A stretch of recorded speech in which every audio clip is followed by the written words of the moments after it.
Hello, my name is Jan Kolenda, and I'm a clay artist. You might ask yourself, what is a clay artist? And a clay artist is a person who makes their artwork out of clay. Now it can be tiles, it can be sculptures, it can be pottery, it can be all kinds of things. It can even be big, great big murals, and I've made all those kinds of things. But today, I'm going to show you how to make a squish dish. Now, if you say, what is a squish dish? Well, I'll show you what a squish dish is. I brought one with me today. In fact, I brought a couple. This is a squish dish, and I'm going to show you how to squish it. I'm going to show you how to make a dish, and here's another one, here. Now, what artists like to do is they like to tell a story. Some artists are writers, so they write a story and you read a book. And some artists paint beautiful pictures and they tell a story about something that means something to them. But I like to tell stories about nature because that's my most favorite thing in the world is nature. And so I collected all kinds of objects that are kind of like pictures of nature, and if you can take a look down here, you can see that I have all of these stamps. And the stamp is kind of a negative, which means a hollow opposite. And what it does is, I pressed clay into these little objects. Some of them are birds, some of them are, textures, some of them are insects, some of them are leaves. And when I push them into the clay, they make a repeatable texture and design. And these are all about nature. And I've made all of these, and these are actually made out of clay that's been fired in a kiln one time. Now, what's a kiln? How many of you know what a kiln is? A kiln is a ceramic oven. Now, kind of like your oven at home, which goes to about 500 degrees. A kiln, which is a ceramic oven, goes to 2,000 degrees. And it takes this clay that we use and it turns it into stone, okay? And that's what has to happen in order to make this bisque stamp. Now, I'll tell you a little bit more about clay. We're gonna come over here and we're gonna look at the clay. Now, clay is a natural material. What I mean by natural is that it comes right like this from the earth, okay? And you dig it up. It is actually tiny, tiny, tiny pieces of granite rock that has been deposited in the earth and worn down over millions of years. And people come along and go, what's this stuff? Dug it up. They put it in the fire by accident, and darn, it turned into this. And they went, what can I do with that? Well, clay comes from all over the world. It comes from North Carolina, it comes from Florida, it comes from China, it comes from Japan. But it's a little bit different everywhere you see it in the earth, depending upon the minerals that are in it, like iron and copper and different things like that can make it all different colors. Well, this clay came from someplace in Ohio, and it has iron in it, which makes it this lovely brown color. And when it's put in the kiln and fired to 2,000 degrees, it turns into this color, this kind of a tannish color. And we'll talk about the surface of this later. But right now, I've taken a big rolling pin like this, and I rolled out slices of clay. These are called slabs. I rolled them out about 3/4 of an inch thick. But you can see they're kind of messy. I can't use these now. I have to fix them a little bit. And what I do is I take this tool, and it's called a rib, a metal rib. Got to clean it off a little bit because it gets dirty. And I'm going to smooth it out, okay? And I take my 4 fingers on top, my thumb underneath, I hold on to the rib, and I'm going to gently press and draw it across the top of the clay like this. You know, if you'll notice, all of those marks that were on the clay are kind of disappearing. So now I'm going to go another direction. And this has a kind of a double purpose. it not only smooths it out, but it takes all those little clay particles and compresses them. And it's really a good thing to do that because it makes the clay very strong and helps to keep it from breaking when you're making stuff. Okay, now I did one side. I'm going to turn it over and I'm going to do the other side too. So here we go. Very carefully. You can see it's kind of messy there too, isn't it? So I'm going to take the rib. Again, this is a metal rib. 4 fingers on top, thumb underneath. And I'm going to smooth it out this way. Then I'm going to smooth it out this way. And then I'm going to turn and go this way. Okay. Now I'm going to go this way too. I haven't done this way yet. All right. So maybe I'm going to move this one. What do you think? Should I move this a little bit now so you can see better? I'm going to put that one over here. We're going to come back to that later. Okay, so now I've got this smooth out square. It's called a slab of clay, about that thick. And I want to make one of these squish dishes. So I'm going to take my ruler, and this is called a pin tool right here. It's a metal tool with a real strong pin on the end. And I'm going to take a ruler, lay it down, and I'm going to cut off a strip, and I save all my scraps because clay is 1,000,000 years old. Doesn't make any difference if I cut a piece off and save it for later. It never goes bad. I can always recycle it. And I save every scrap of clay to recycle. Put that over there. And I think I want this one to be about, let me look, maybe 8 inches. I'm gonna go 8 inches this way. I got plenty, don't I? Let me move this little guy. Move this over here. Here's 8 inches. Measure, make a notch. Measure, make a notch. Cut that off. I'm pushing really hard with this pin tool to get the clay to cut. Now I want it 8 inches square, so I'm going to do it again. I'm going to go this way and this way, like that. And now I got a square. It's 8 inches by 8 inches. All right, clean that off. And I'm going to save this. All right, so now I got a square of clay. And I'm going to take my sponge with just a little bit of water, and I'm going to clean up my edges just a little bit so it's not too sharp and messy. That looks pretty good. All right, now I want to make a squish dish.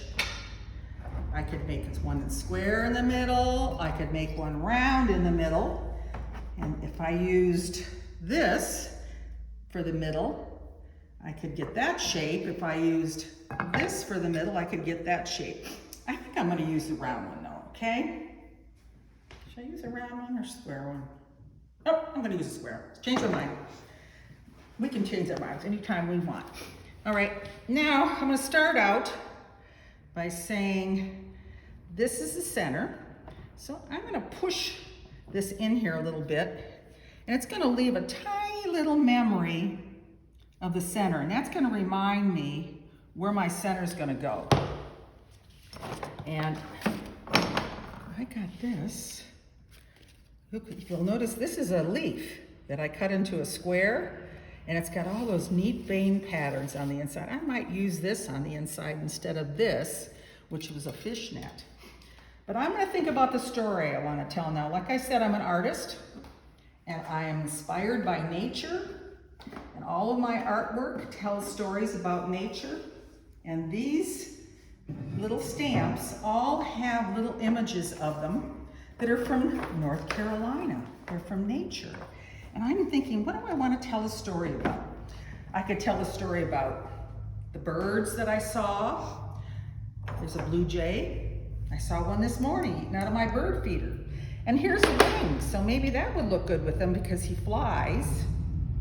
And I have a butterfly that comes visiting my flowers, so I could tell about that. And I have hummingbird feeders. Let's see if we can find a hummingbird here. Let's look around. He's very hard to find. Oh, here he is over here. So I could put a hummingbird on there. And then I have these swirlies. Oh, I love these swirlies. Sometimes they remind me of wind. Sometimes they remind me of waves and water. I just love to use them because they remind me of that stuff. They have a nice texture too. All right, I like these because this is a nice texture, and sometimes it looks like eggs, or it looks like grapes or something, I don't know. Maybe fish eggs. I could put a fish in there, couldn't I? We see fish all the time. This is a great texture. This looks like baskets. This is my flower texture. I might want to use this. So I'm picking out all kinds of things that are starting to tell my story. I like this little tube one just for shape. And I'm also thinking about size, because when an artist puts together a design, they think about a thing called composition. Composition is when you put things together that make a pleasing view for the person who's looking at your artwork. And I always thought if you put great big things all together, your eye doesn't know what to look at. So you kind of just keep a small amount of big things because your eye's going to go to that first. And then you go around and start thinking of smaller things that balance it a little bit.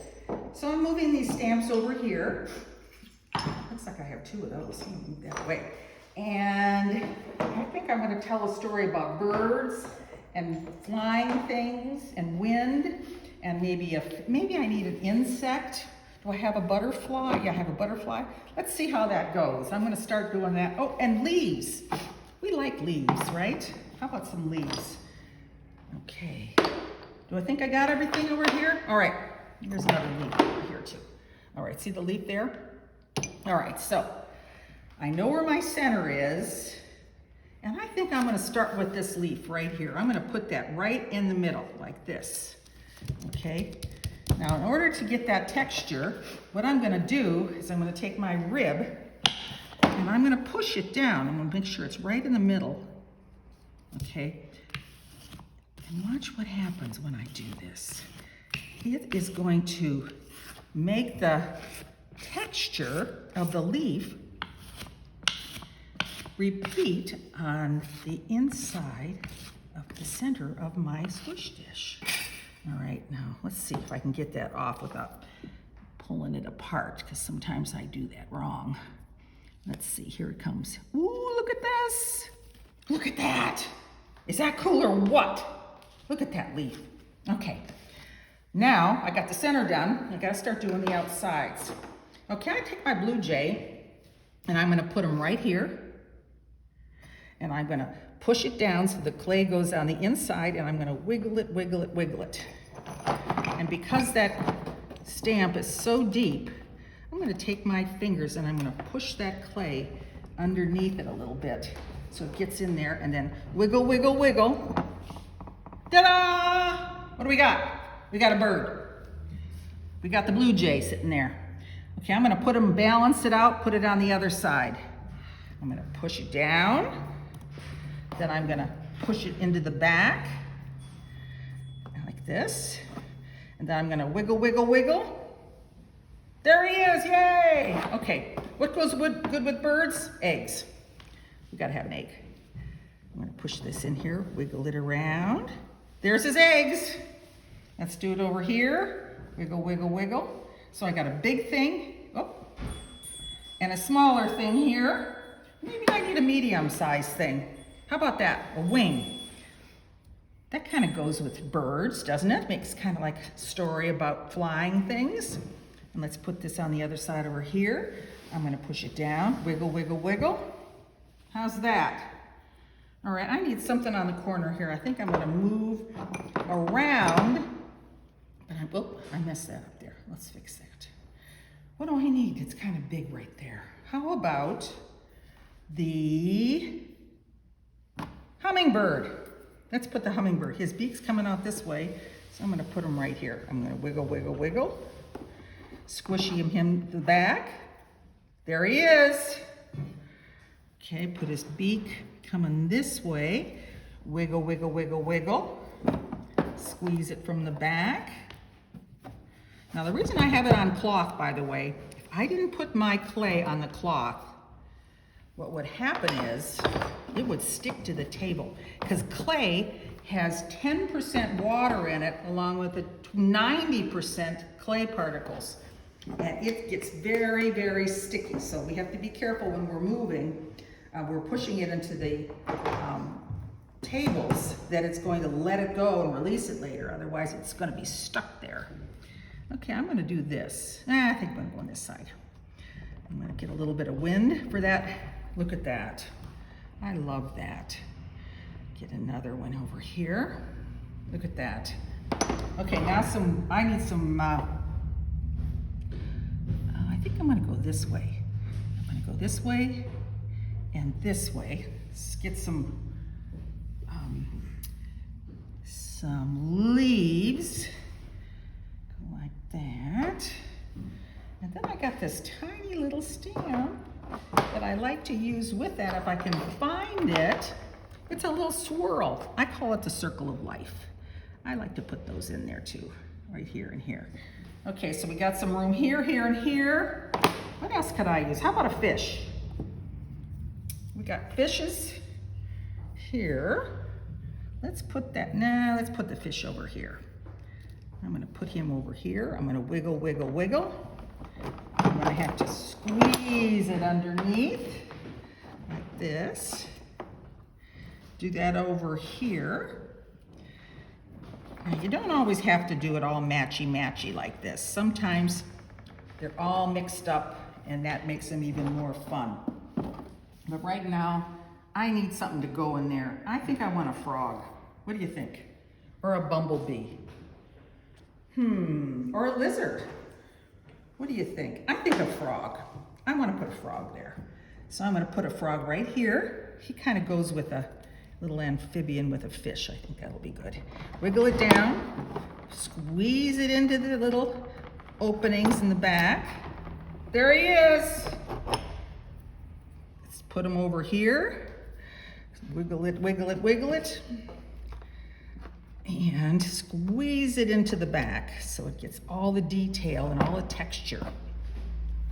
Ta-da! Okay, still got two more. What could we use there? All right, I've got this. Is that going to be a little too big? Yeah, it's a little too big. How about this? This might be kind of cool. Let's try a texture like this. This is a basket that was pressed into that. Can you see that basket there? There. Okay, and I got a little bit of space left right here. And I could do 1, 2, 3, 4 of those. That looks kind of cute. All right, what do you think? Think we're done? I think we're done. Now, how do I turn this flat thing into that thing? Let me show you. I have a thing over here called a magic sponge. Doesn't look like much, does it? But it's magic, and I'm going to show you. First of all, I got to do something that you're never supposed to do at home, but I'm going to do it. I'm going to drop this. And the reason I'm going to drop it is because clay likes to move. And when it moves, it flattens out, and I like the look of it when it relaxes a little bit. It looks more natural. So I have to be careful I don't stick it to the table. Remember I said how it sticks? So, oh, look how it's stretched a little bit. I like that. Okay, I'm gonna do one more time. All right. So now it's a little bit bigger. It's a little stretched out. It kind of has a looser look to it. Okay. And I am going to put it on the magic sponge. All right. So here we go. Here we go. This is my center. And I'm gonna line it up in the middle of the leaf. Now see how much it stretched out just by dropping it a few times? See how much bigger it is now? Let's put this on it and see how much bigger it is. Can you see how much bigger? Look at that. Okay, so I'm gonna put it here. Watch what I'm gonna do. Take this down and I'm gonna push it into the sponge. And as I'm pushing, the clay will take the shape that I put it into. And in this case, by pushing it in and having that foam resist it like